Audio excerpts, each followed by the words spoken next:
G'day Glenn, this looks like it's going to be a big one.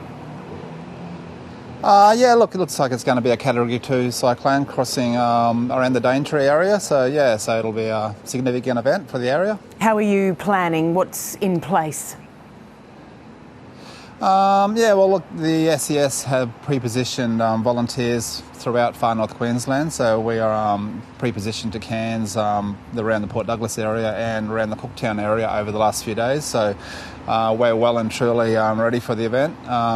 We just asked the public if they can finalise their preparations throughout the day. And, of course, as the day gets on, it'll get wetter and windier. So take the advice of the local disaster management groups and the emergency authorities in the area and just stay inside today if you can, please. What are you hoping that people will have already done? And if they haven't, they'll be doing it as soon as you deliver the message. Yeah, look, I'm really hoping that the residents are finalising their preparations early this morning. So that's just stocking up their emergency kits, making sure they've got some evacuation plans in place if needed. And then from then on, just staying inside. Like, unless there's a need to travel, please do not do so. The last thing we want to be doing is pulling people out of flooded cars in rivers and creeks.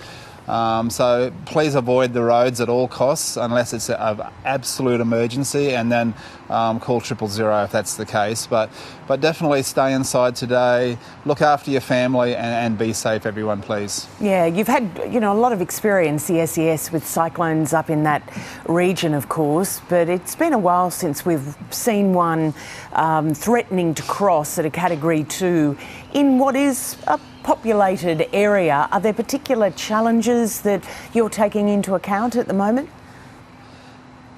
Given North Queensland, there's isolation issues, so there'll be communities that are isolated for a few days. That's a given, I think. So once again, if you are isolated, just stay inside. We'll get to you, and if we have to, we'll resupply you as time goes on. But as the weather clears and the cyclone passes and you do start venturing outside, there's also those safety messages that we'd like to get through as well post the event. So, if you see a power line on the ground, consider it live.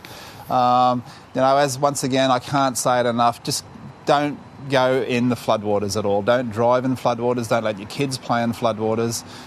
So just use a bit of common sense. A Category 2 cyclone is quite a significant event. We will see quite a bit of damage to foliage, so you will see some trees down, and there'll be the odd bit of roof and structural damage as well. So just play it on the safe side. If you don't need to travel, as I said, please don't do so. Stay inside. Keep an eye on the council disaster dashboards. And also, of course, we always say listen to the ABC radio, local radio, and watch ABC for any updates. Yeah, well, thank you for reiterating that message, Glenn. Just tell me, how many crews do you have positioned in preparation yourself? What have you done with your staff and your volunteers?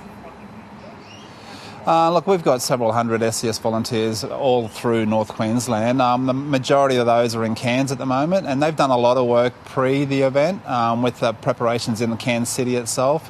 And you might have seen some photos and footage of them sandbagging the Cairns hospital. So we've got the local crews, and we've supplemented them with crews from southeast, both Brisbane and the Gold Coast areas.